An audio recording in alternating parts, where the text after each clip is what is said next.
Olá, tudo bem? Vamos para mais um estudo? O assunto de hoje é dom de línguas. Talvez você já tenha ouvido alguém dizer que é necessário que a pessoa seja batizada para que tenha o dom de línguas, o falar em línguas. Mas o que a Bíblia diz a esse respeito? Este é o assunto que nós vamos estudar hoje. E como sempre, vamos recorrer à Bíblia. E é o início da história da humanidade. Vamos ver qual foi a ordem que Deus deu àqueles que sobreviveram ao dilúvio, Noé e a sua família. Em Gênesis, no capítulo 9, versículo 1. Abençoou Deus a Noé e a seus filhos, e disse-lhes: frutificai e multiplicai-vos, e enchei a terra.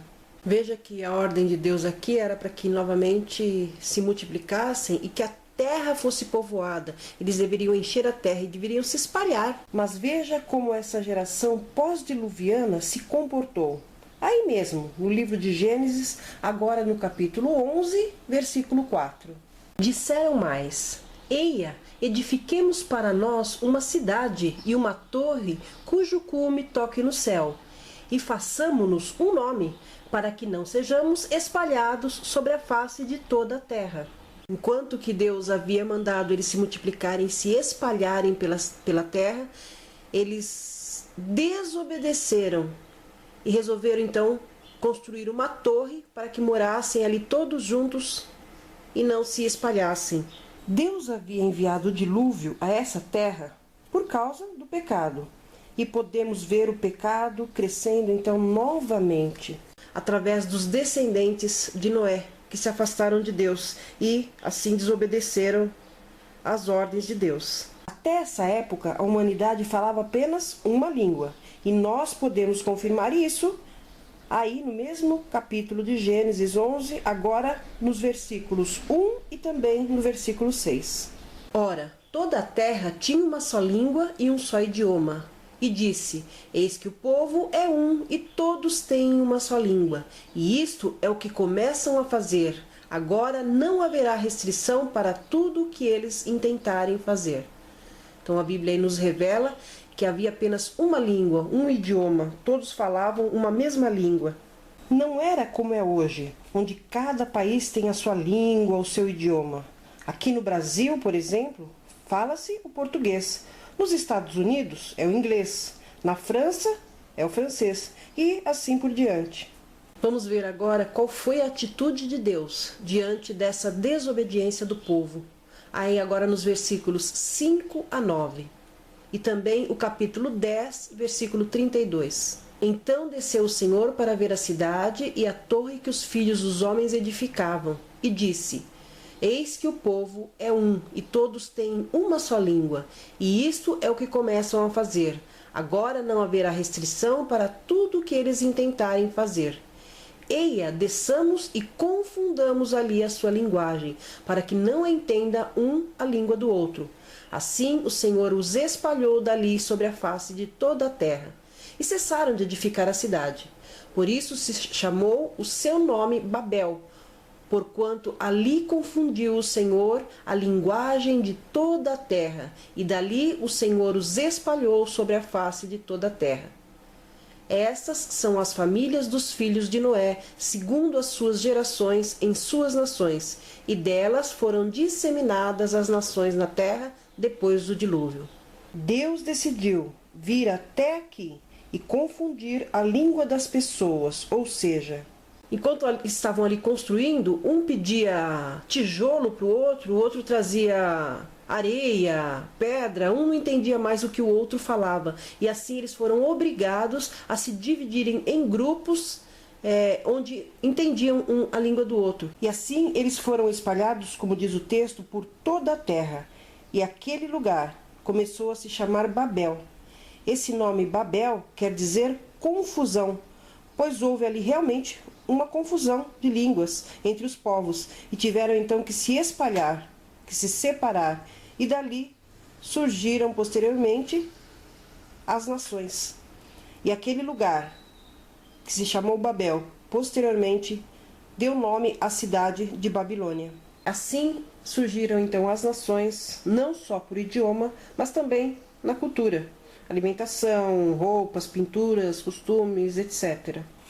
Vamos viajar agora no tempo até 2310 anos depois deste acontecimento. Jesus veio a essa terra, viveu aqui entre nós e deixou-nos alguns conselhos.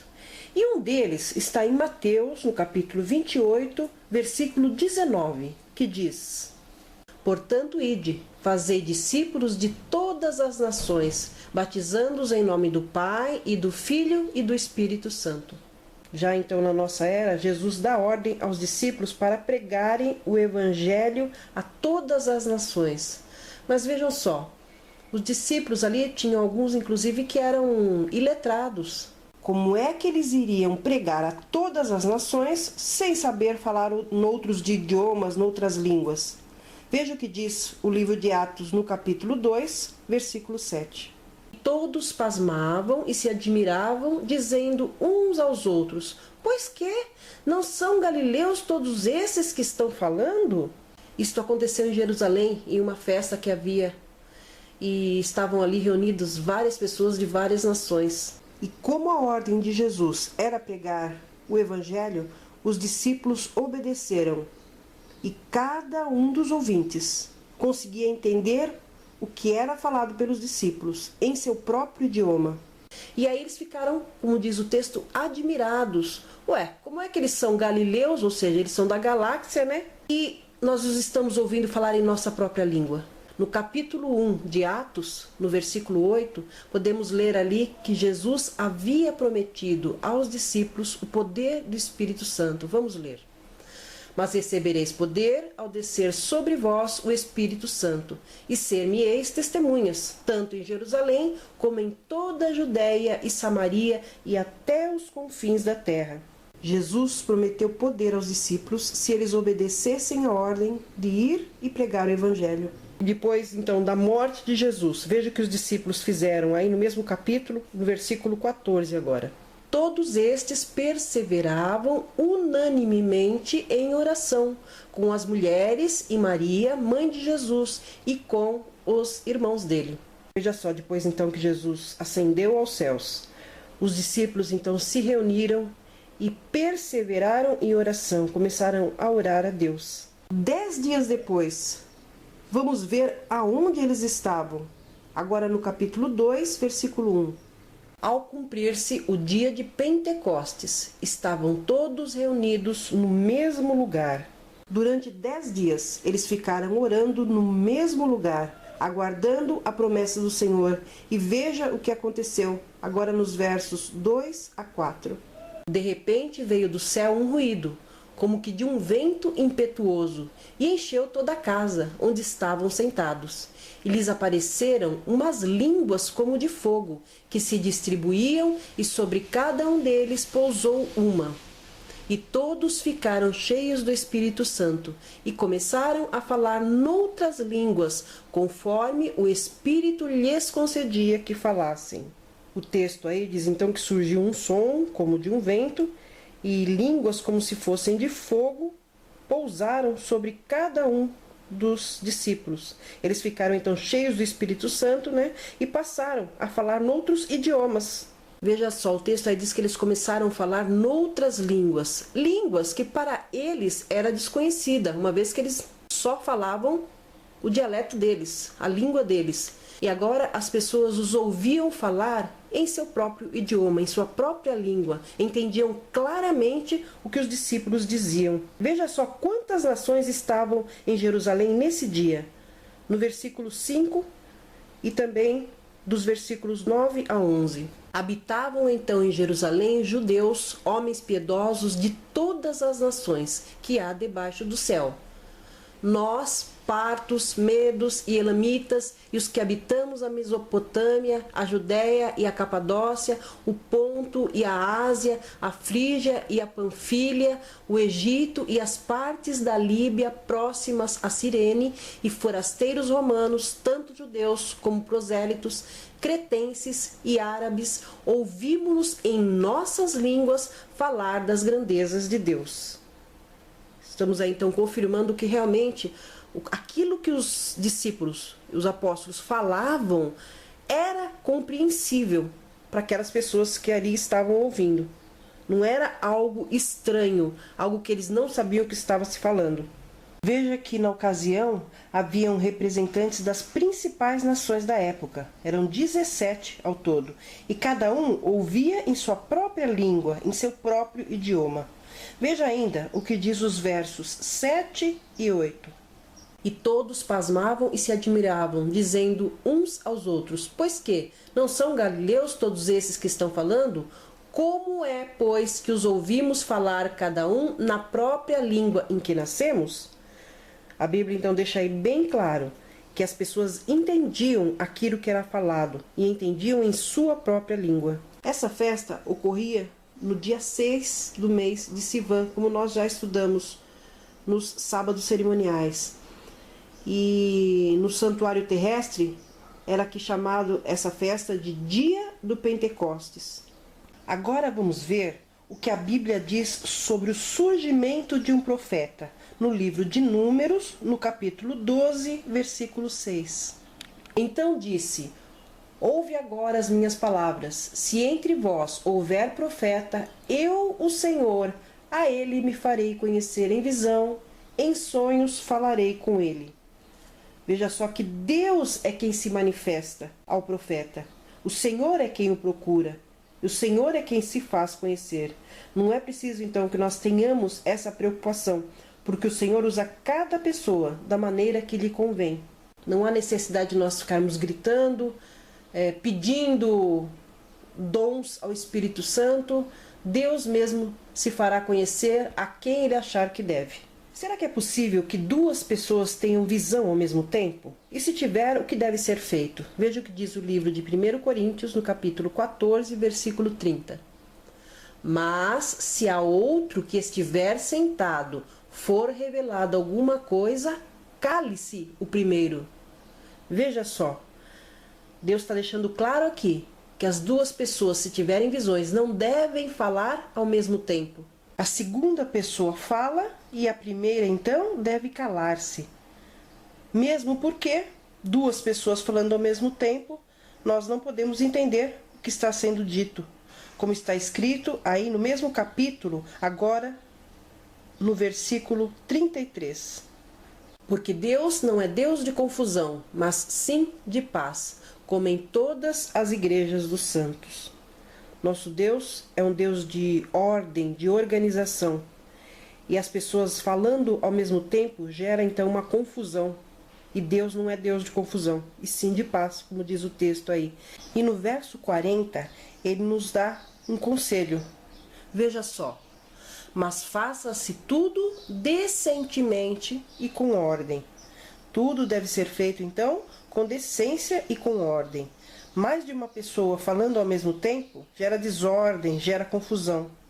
Os dons que Deus nos deu são para a nossa edificação, para o nosso crescimento espiritual. Como podemos ver agora no versículo 26, que diz: que fazer, pois, irmãos? Quando vos congregais, cada um de vós tem salmo, tem doutrina, tem revelação, tem língua, tem interpretação. Faça-se tudo para edificação. Deve ser, então, para o nosso crescimento. Que crescimento, que proveito nós vamos ter se duas ou mais pessoas estiverem falando ao mesmo tempo e nós não conseguirmos entender a mensagem que elas querem transmitir, não é verdade? E a Bíblia, inclusive, nos aconselha, se nós quisermos ou tivermos necessidade de pregar para alguém que não fala o nosso idioma, o que nós devemos fazer? Veja no versículo 27. Se alguém falar em língua, faça-se isso por 2 ou quando muito 3, e cada um por sua vez, e haja um que interprete. Então, se uma pessoa quer pregar, ou está indo pregar para alguém que não fala o seu idioma, ela tem que levar o intérprete. E como diz o texto aí, deve haver ordem, cada um falando ao seu tempo. Vamos dar um exemplo aqui. Um pregador, por exemplo, italiano. Ele vem aqui para o Brasil pregar, né? E o pregador trouxe então consigo um que fala italiano e também o inglês. Só que os brasileiros falam português. e não entende nem o italiano nem o inglês. Então vem aí uma terceira pessoa que fala o inglês e o português. Então ele interpreta esses homens e transmite aos ouvintes, e esses então por sua vez compreendem. Mas como diz o texto, que sejam também no máximo 3 pessoas, porque aí começa a gerar confusão, né? Tem até aquela brincadeira infantil do telefone sem fio, onde a primeira pessoa fala ao ouvido uma mensagem para a segunda pessoa. Essa segunda fala para a terceira para a quarta e assim sucessivamente. E quando chega na última pessoa, dificilmente a mensagem é a mesma dada originalmente. Geralmente ela chega distorcida.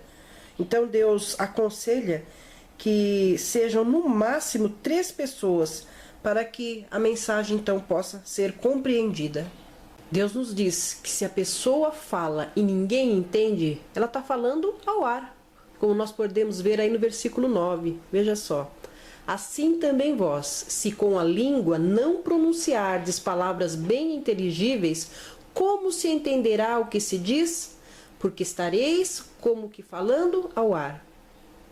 Você que está aí me assistindo, me ouvindo, se eu não estiver falando de uma forma que você compreenda, que proveito você vai ter nisso? É isso que Deus diz. A pessoa está falando ao ar, não tem proveito algum.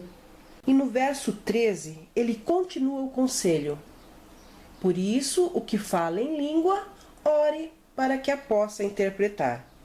Se eu tenho, por exemplo, o dom de falar o inglês, esse dom foi dado por Deus para que eu possa transmitir a mensagem a alguém que fala inglês também. Mas que proveito eu vou ter em falar o inglês para um brasileiro que não sabe falar inglês, não conhece nada do inglês? Não tem proveito nenhum. Como diz o texto, tem que ter alguém que interprete. Então, o que fala em outra língua, língua estrangeira, é claro, e não uma língua estranha que ninguém conhece, né? Deve orar para que também possa ser interpretado.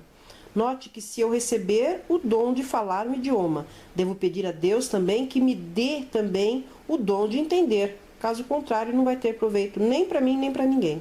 Aí no livro de 1 Coríntios mesmo, no capítulo 12, versículos 28 até o 30, nós vamos ver ali se Deus concede esse dom de língua a todas as pessoas. Veja só. E a uns pôs Deus na igreja, primeiramente apóstolos, em segundo lugar profetas, em terceiro mestres, depois operadores de milagres, depois dons de curar, socorros, governos, variedades de línguas. Porventura, são todos apóstolos? São todos profetas? São todos mestres? São todos operadores de milagres? Todos têm dons de curar? Falam todos em línguas? Interpretam todos? Como podemos ver aí, as pessoas que aceitam a Jesus recebem dons para a edificação, então, de todos. E cada um recebe um dom. Alguns são apóstolos, outros profetas, outros serão médicos, outros têm o dom de curar, de socorrer, de governar, como nós pudemos ver aí. Agora imaginem só, se todos, por exemplo, fossem professores, quem seriam os alunos? Veja que todos não recebem os mesmos dons, mas são dons variados, tudo para o crescimento.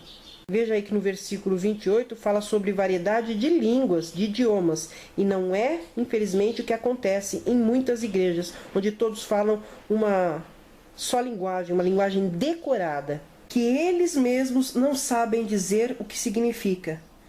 E por que foi necessário o dom de línguas naquele dia? O próprio livro aí de 1 Coríntios, no capítulo 14, versículo 22, explica. Vejamos. De modo que as línguas são um sinal, não para os crentes, mas para os incrédulos. A profecia, porém, não é sinal para os incrédulos, mas para os crentes. O que esse verso, então, quer dizer? Que esse dom de você falar em um idioma diferente do seu é para atingir pessoas incrédulas, pessoas que não conhecem a verdade. Já uma profecia é um sinal para quem conhece, para quem acredita em Deus. Deus concede a profecia, avisa o que vai acontecer, você lê aquilo, fica sabendo e de repente você vê acontecendo e vê que Deus realmente é fiel. Aquilo que ele diz realmente se cumpre. Por isso diz aí o texto que o dom de línguas é para os incrédulos e a profecia para aqueles que creem. Esse dom foi dado naquele dia para que aqueles que ainda não tinham ouvido a palavra de Deus, a verdade, ouvissem e conhecessem a respeito de Jesus e da salvação. As línguas, como nós vimos aí, eram um sinal para aqueles que não conheciam a verdade, para transmitir a eles essa verdade. Qual deve ser a atitude de uma pessoa que está em uma igreja, em um local onde as pessoas ali não falam a sua língua e não tem um intérprete? Veja agora no versículo 28. Mas, se não houver intérprete, esteja calado na igreja e fale consigo mesmo e com Deus. Se a pessoa vai a um lugar, vai visitar algum local onde ali não se fale a língua dele, o idioma que ele conhece, então que ele fique calado. Deus aconselha, fique calado e converse só ele com Deus, mesmo porque se ele falar, ninguém vai entender e não tem proveito nenhum isso.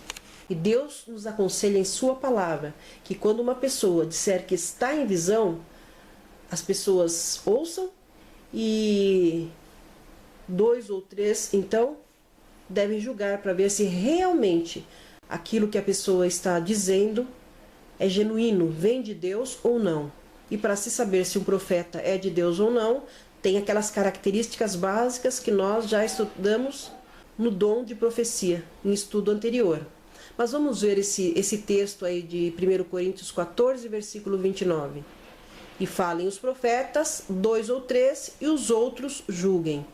Então nós devemos então analisar aquilo que está sendo dito, para que a gente tenha um discernimento, se aquilo realmente vem de Deus ou não. Devemos julgar, observar, testar se essa pessoa está em ordem com as instruções do Senhor na Bíblia e se ele se comporta como realmente um profeta da Bíblia. Então, voltando ao assunto que nós citamos no princípio, será que quando é que a pessoa recebe o Espírito Santo? E quem pode receber? A Bíblia nos relata isso em Atos, no capítulo 10, versículos 44 a 48. Enquanto Pedro ainda dizia estas coisas, desceu o Espírito Santo sobre todos os que ouviam a palavra. Os crentes que eram de circuncisão, todos quantos tinham vindo com Pedro, maravilharam-se de que também sobre os gentios se derramasse o dom do Espírito Santo, porque os ouviam falar línguas e magnificar a Deus. Respondeu então Pedro: pode alguém, porventura, recusar a água para que não sejam batizados estes que também, como nós, receberam o Espírito Santo? Mandou, pois, que fossem batizados em nome de Jesus Cristo. Então lhe rogaram que ficasse com eles por alguns dias. Note aí que o Espírito Santo atuou também sobre aquelas pessoas que estavam ouvindo, porque elas ouviam os apóstolos em sua própria língua, elas entendiam aquilo que estava sendo dito. E o texto aí diz que os crentes receberam esse dom do Espírito Santo, mas os gentios também receberam.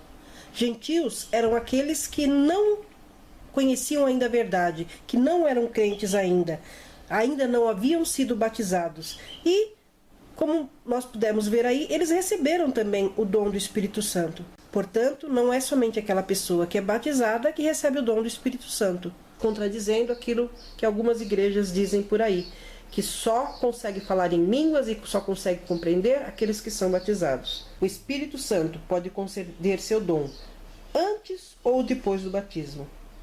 Esse é o momento da conversão de cada um, só ele. E Deus sabe.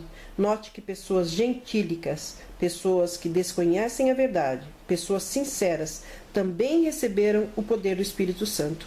Que o Espírito Santo te guie e te ajude a seguir os seus conselhos, conforme foram revelados nas Escrituras Sagradas. Até o nosso próximo encontro.